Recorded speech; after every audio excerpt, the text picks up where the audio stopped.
আসসালামু আলাইকুম। জবাই করার আগেই গরু মারা গিয়েছে এমন একটি শিরোনামে একটি ভিডিও এবং কিছু পোস্ট এরই মধ্যেই সোশ্যাল মিডিয়ায় বেশ আলোচনা সমালোচনার ঝড় উঠেছে। বন্ধুরা, গতকাল ঠিক এই জায়গাটাতেই রাজধানী ঢাকার শাহজাহানপুরের খলিল মাংস ব্যবসায়ীর এই জায়গাটাতেই পাঁচটি ব্রাহ্মা গরু শত শত লোকের সামনে কিন্তু জবাই করা হয়েছিল, যার চিত্র আপনাদের সামনে আমরা তুলে ধরেছি। একটি ভিডিও, একটি পোস্ট, কিছু শর্টস ভিডিও, রিলস, এগুলোতে বলা হয়েছে যে চতুর্থ নাম্বার গরু অর্থাৎ পাকড়া গরুটা নাকি জবাইয়ের আগে মারা গিয়েছিল, এবং সেটার জন্য করে আমাকে অনেকেই মন্তব্য করছেন যে রিপন ভাই দালাল হয়ে গেছে, রিপন ভাই দালালি করেছে, এই কাজের সাথে রিপন ভাইয়ে জড়িত, বা এটা কেন হলো বা কি, এটা সঠিক তথ্যটা জানান। এই জন্যই মূলত এখানে চলে এলাম। ভাই, গতকাল ঠিক 4টা বা 4:30টার দিকে বিকালবেলা এই 4 নম্বর গরুটা কিন্তু ঠিক এই জায়গায় জবাই করার জন্য নিয়ে আসা যায়। পাশে ছিল, তার আগে প্রায় 7-8 জন মিলিয়ে ধরে এই জায়গাটাতে নিয়ে আসা হয়। এরপর এখানে শত শত লোক, তাদের সামনে কিন্তু গরুটা এখানে ফেলা হয়। সেই সময় ঠিক আমি কিন্তু এখানে ছিলাম, প্রায় ওখান থেকে আনুমানিক 12 থেকে 15 ফিট দূরত্বে ছিলাম। ওই উপরের দিকে ছিল খলিলুর রহমান, খলিল সাহেব। আমি খলিল ভাইয়ের একটা ইন্টারভিউ করার জন্য ওনাকে বলি যে ভাই একটু কথা বলবো, ওইদিকে জবাই চলুক, আমি কথা বলি। খলিল ভাই ওখান থেকে এসে এখানে দাঁড়ায় এবং আমি খলিল ভাইকে প্রশ্ন করি যে এই যে চতুর্থ নাম্বার গরু যাচ্ছে, আপনারা বলেছিলেন যে শনিবারেও 2টা যাবে, তো 4টা যদি আজকেই চলে যায় কালকে কি আর হবে? বলছে যে ভাই শত শত মানুষ লাইনে দাঁড়িয়েছে, এখন যদি জবাই না করি তাদেরকে মাংস না দিলে তো কেউ মানবে না, অতএব কালকে পর্যন্ত আর করবো না, যদি এখানে হয়ে যায় সবগুলো জবাই করে দিব। তো যাই হোক, এরপরে এই চতুর্থ নাম্বার গরু জবাই করায় খলিল ভাইয়ের বক্তব্য শেষ। আমি এখান থেকে এই বরাবর লোকজনের খুব চাপাচাপি করে সামনে দিয়ে যাচ্ছিলাম। আপনারা ভিডিও চিত্রে দেখেছেন যে আর সামনে প্রায় আমার থেকে 8-10 ফিট দূরত্বে কিন্তু গরুটা ফেলা ছিল। গরু ফেলার সময় কিন্তু অনেক চিৎকার হয়, অনেক লোকজন ধরতে হয়। আমাকে অনেকেই বলেন যে গরু ফেলানোর দৃশ্য দেখান। আমি আসলে বলি ভাই, এই দৃশ্যটা যখন রশি দিয়ে বাঁধে, যখন টেনে ফেলে, তখন জিনিসটা আসলে বীভৎস, খুব কষ্ট লাগে, গরুগুলো আসলে কষ্ট পায়, কিন্তু উপায় নেই, এভাবেই কিন্তু জবাই করা হয়। তো যার কারণে আমি ওই জিনিসটা খুব নিজেও পছন্দ করি না দেখতে, পাশাপাশি ওনাদেরকে দেখাতেও কিন্তু আমি পছন্দ করি না। এছাড়া ইউটিউবেও কিন্তু একটা নিয়ম আছে যে আপনি এই যে রশি দিয়ে বেঁধে 8-10 জন উঠে বসে আছেন গরুর উপরে, এই জিনিসগুলো কিন্তু ইউটিউব অ্যালাউ করে না, কমিউনিটি গাইডলাইন্সের মধ্যে পড়ে যায়, এজ রেস্ট্রিকশনে পড়ে যায়। যার কারণে আমি কয়েকটা ভিডিওতে অনেকে বললেও আমি একেবারে কাছে থেকে গরু দিয়ে রশি দিয়ে বাঁধা, তার উপরে উঠে এই জিনিসগুলো কিন্তু দেখাতাম না। তো যাই হোক, ওই গরুটা ওখানে পড়া ছিল। আমি এই দিক দিয়ে লোকজনের কথা নেওয়ার জন্য যে ভাই আপনারা কেমন দেখছেন, কি কোথা থেকে এসেছেন, খুব হাস্যোজ্জ্বলভাবেই কিন্তু আমি প্রশ্ন করছিলাম। যখন আমি ওখান থেকে ঘুরে ঘুরে প্রায় এই জায়গাটাতে চলে আসি, তখন এখানকার যারা এই গরু জবাইয়ের সাথে জড়িত ছিল তারা কিন্তু কি জানি বলছিল যে হ্যাঁ, আমি বলছিলাম যে ভাই শক্তি আছে, সারাদিন যে কাজ করছেন আপনারা তো ক্লান্ত। তখন বলছিল যে না, আমাদের শক্তি আছে ভাই, বাহুবলীর মতো শক্তি একজন বলেছে। তখন সবাই মোটামুটি একটু চিৎকার করে উঠেছে। এখানে গরু ফেলা আছে, সবাই দেখছে, শত শত মোবাইল ক্যামেরা, এই চিৎকার করে উঠেছে। এরপরে আমি তাদেরকে বলে এখানে গরু ফেলা আছে, আমি আস্তে আস্তে কথা বলতে বলতে সাধারণ মানুষের কমেন্টস নেওয়ার জন্য, কারণ গরু তো জবাই হবেই সবার সামনে, এখানে তো আর দেখানোর কিছু নাই। আর রক্ত, ওইভাবে রক্ত তো দেখানো যায় না, যে পোজ দিচ্ছে, গলা কেটে ফেলছে, এগুলো তো আমি সাধারণত দেখাই না, বা ইউটিউব ফেসবুকের নিয়মেও কিন্তু দেখানোর নিয়ম নাই। এরপরে আমি ধীরে ধীরে সাধারণ মানুষ, এখানে অনেক মুরব্বী মানুষ ছিলেন, বয়স্ক মানুষ ছিলেন, ইয়াং যুবকরা ছিলেন, এখানে মোবাইল ধরে ধরে অনেকে কথা বলছিল, আমার সাথে সেলফি উঠানোর জন্য সবাই বলছিল, কেউ বলছিল খিলগা থেকে এসেছি, কেউ বলছে সিপাহীবাগ থেকে এসেছি। এই চতুর্পাশে লোক ছিল, ওই পাশেও কিন্তু অনেক মুরব্বীরা ছিল, তারা সবার সম্মুখে জায়গা জবাই করা হচ্ছিল। এরপরে আমি ধীরে ধীরে এখান থেকে যখন এই পাশে চলে আসি, এখানে মাংস যারা বিক্রি করছিল, সামনে মাংস বিক্রি করা হচ্ছে, এখান থেকে প্রায় 1/2 কিলোমিটার পর্যন্ত লম্বা লাইনে দাঁড়িয়ে মানুষ কিন্তু মাংস নিচ্ছে, তারাও দেখছে গরুটা জবাই হচ্ছে। এখানে লুকানোর কোনো কিছু নয়। আমি যখন ঠিক এই পাশের দিকে চলে এসেছি, এর মধ্যেই সম্ভবত জবাই হয়ে গেল। আমিও দূর থেকে বললাম আল্লাহু আকবার, যেটা বলতে হয় আমিও বলেছি। এরপরে আমি সাধারণ মানুষের সাক্ষাৎকার নিয়ে চলে গিয়েছি। এখন একটা ভিডিওতে দেখা যাচ্ছে যে আমি ওই পাশে ছিলাম, সেই সময় আমার এতটুকু একটা ফ্রেম, মানে ক্যামেরা অনেক দূর থেকে জুম করেছে, প্রায় 10 ফিট দূর থেকে জুম করে আমার এতটুকু দেখা যাচ্ছে, পেছনে গরুটা দেখা যাচ্ছে।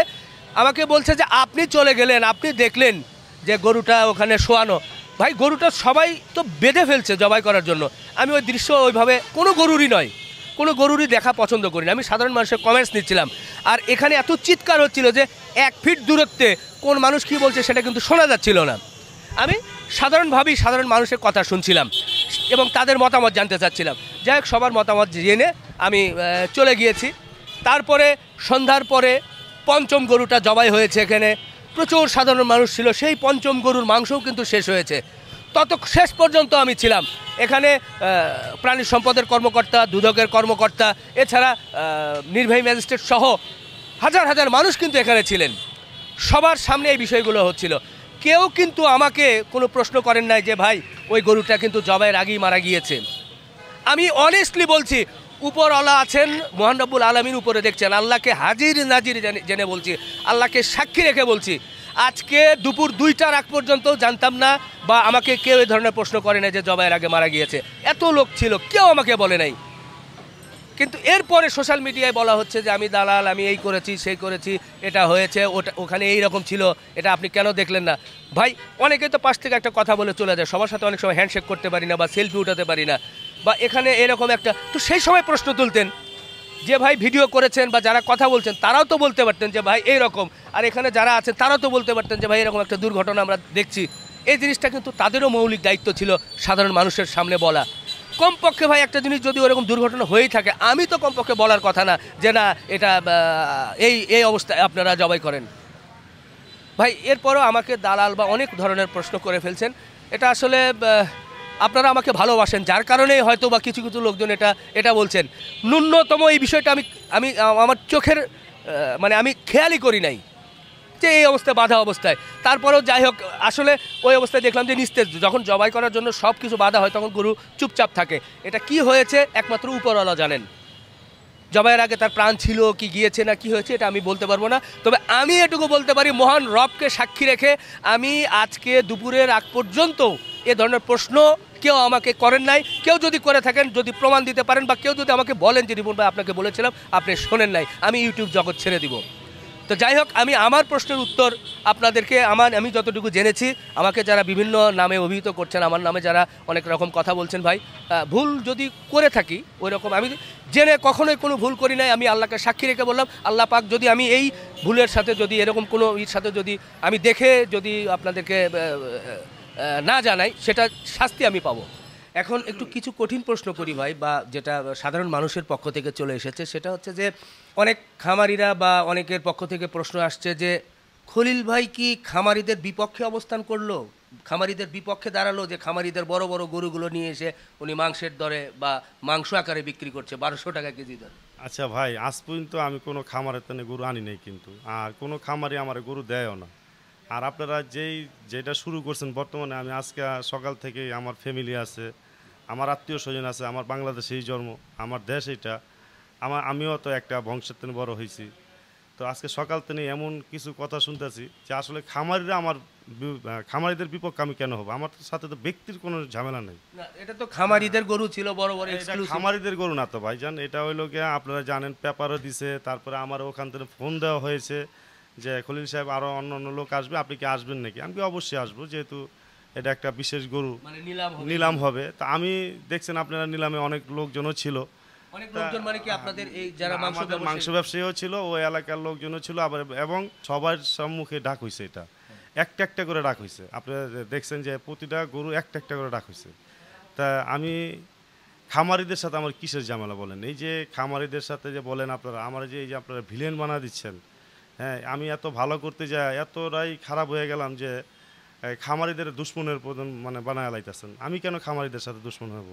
আমি কি খামারিদের বড় বড় গরু যে আপনি জবাই করেন, আমি তো বড় বড় গরু খামারিদের কাছে আনি না। আমার কি একটা খামারি হলো এখন দিব, আমি 2000 কেজি দেবো, আমি কুরবানি দেবো, ওটা দিবে আমাকে এরকম একটা গরু 3000 টাকা কেজি মাপ দেবো, লাইভ ওয়েটে দিব 2500 টাকা কেজি, আমি নেই। তা এটা তো দিবে না, এটা তো আসলে সরকারি গরু। আমি সরকার নিলাম উঠাইছে, আমার মতন খলিল যদি আমি না আনতাম তাহলে অন্য খলিল নিয়ে যেত। তা এটা কি মানে ভালোই তো, যে আসলে এটা কি বলবো, মানে এখন আমার নিজেরও লজ্জা লাগে কথা বলতে, বা আমি আসলে জনগণের ভালো চাইতে গিয়া আমি খামারিদের দুশ্মন হব কেন? আমি খামারিদের সাথে ভালো করে চিনিও না। না, আপনার কি কোনো ব্যক্তিগত কোনো আক্রোশ যে ওনার ফার্মের গরু নিয়ে এসে আপনি জবাই করে খাওয়াবেন এরকম কেন? কোনো- সাথে ইমরান সাহেবের সাথে আমার এই 2 দিন দেখা হয়েছে, ইমরান সাহেবের সাথে আমার 2 দিন কথা হয়েছে। উনি তো আমি তো ওনার সাথে কোনোদিন ব্যক্তিত্বের কোনো ঝামেলা নেই। ওনার সাথে আমার কেন ঝামেলা হবে? আমি তো ওনার সাথে 1-2টা গরু লেনদেনও করি নাই। উনি আমার কাছে কখনো 20 কেজি গোস কিনে নিয়ে খায় নাই। আমিও ওখান থেকে একদিন একটা গরু আনি নাই। তাহলে আমি ওনার সাথে কেন ব্যক্তিত্ব জড়াবো? এটা তো আপনারা বুঝতে হবে। এই গরুগুলো তো নিলাম হয়েছে, আপনারা সবাই দেখছেন ভিডিও। না, অনেকের ধারণা হচ্ছে যে যদি এই গরুটা বিদেশ থেকে আনা নিষিদ্ধ, তো হয়তো ওই জন্য সরকার দুদক নিয়ে গেছে। তো এই গরুটা বিদেশ থেকে আনা নিষিদ্ধ গরু। ব্রাহ্মা গরু তো বাংলাদেশে আরও উৎপাদন আছে বাংলাদেশে অনেক খামারে আছে, ওগুলা তো নিষিদ্ধ না। কিন্তু এইগুলা তো উনি জীবিত নিয়ে আসছে, এই জন্য নিষিদ্ধ, সরকার সিজ করছে। আবার এই গরুগুলা যেহেতু আমি একবার টেন্ডারে পেয়েছি, আপনারা জানেন, তো টেন্ডারটা বাতিলও করছে। বাতিল করার পরে আবার এই গরুগুলা যেহেতু একদম প্রাপ্য বয়স হয়েছে তা প্রাপ্য বয়স হয়েছে, আর সরকার মনে করছে এটা নিলামে উঠাই দিই। তা নিলামে উঠাইছে, আমি নিলামে ডাক পেয়ে সর্বোচ্চ ডাকে পাইছি।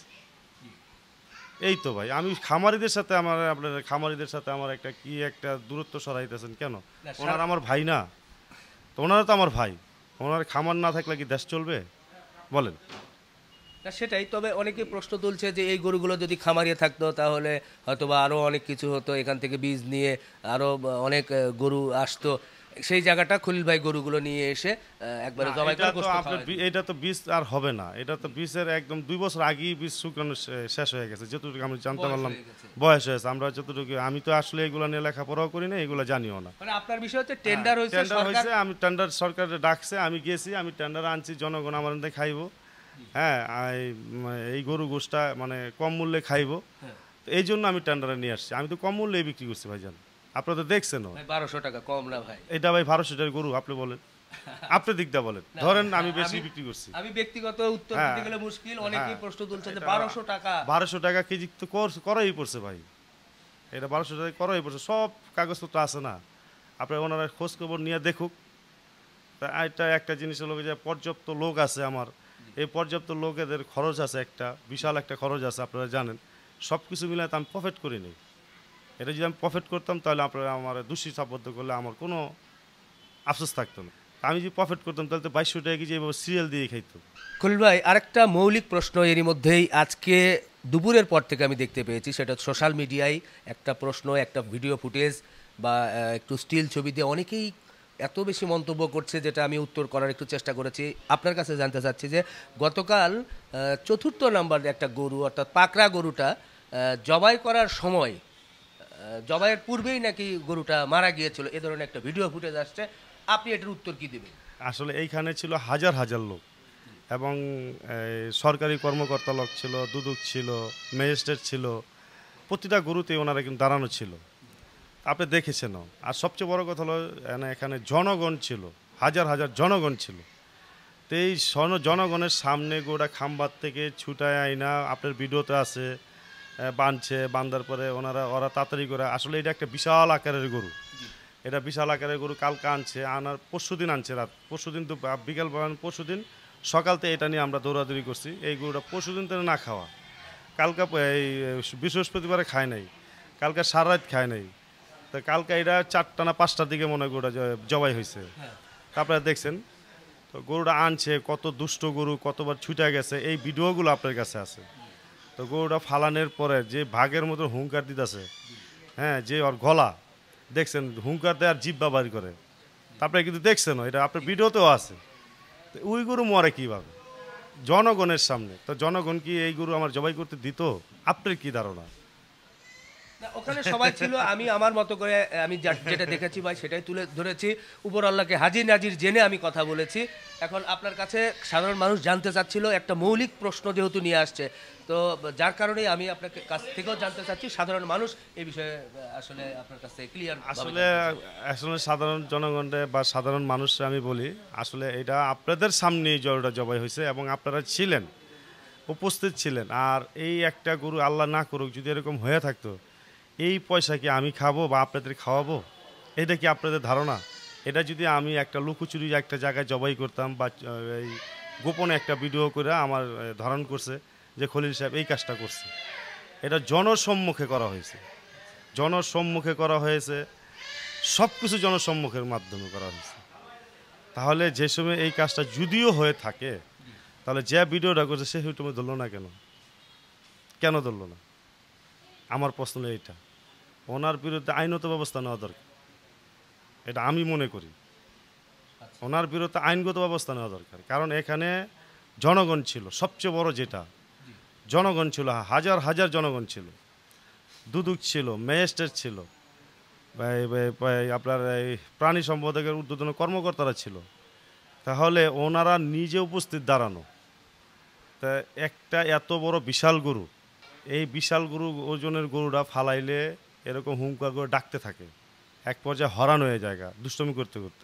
তাহলে যদি এই কাজটা হইতোই, তাহলে প্রাণী সম্পাদক এবং দুদক এবং ম্যাজিস্ট্রেট যারা ছিলেন এরা কি দিত? আপনার কি ধারণা? আচ্ছা, এরা বাদ, জনগণ কি দিত? জনসম্মুখে কি দিত? তো যে করছে, আমি আল্লাহর কাছে দোয়া করি আল্লাহ ওনারা হেদায়েত দান করুক।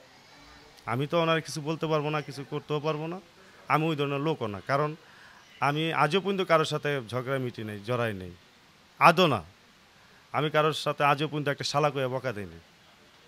তাহলে উনি যদি এই কাজটা করে থাকে, আল্লাহ ওনারা হেদায়েত দান করুক। আমি ওনার আল্লাহর কাছে দোয়া করি যে আল্লাহ ওনারা হেদায়েত দান করুক। উনি যে মানুষের এই ধরনের ক্ষতির চিন্তা আমরা না করা, মানুষের ভালো চিন্তা করার আল্লাহ ওনারা হেদায়েত দান করুক। অনেক মৌলিক প্রশ্ন কিন্তু আপনাদের মনে ছিল, সোশ্যাল মিডিয়ায় ঘোরাঘুরি করছে। সেই প্রশ্নের জায়গা থেকে খলিল ভাইয়ের বক্তব্য উনি তুলে ধরেছেন, আমি আমার মতো করে ব্যাখ্যা করেছি। তো যাই হোক, এরপরও আপনারা মন্তব্য করবেন অবশ্যই আপনাদের ভালোবাসায়।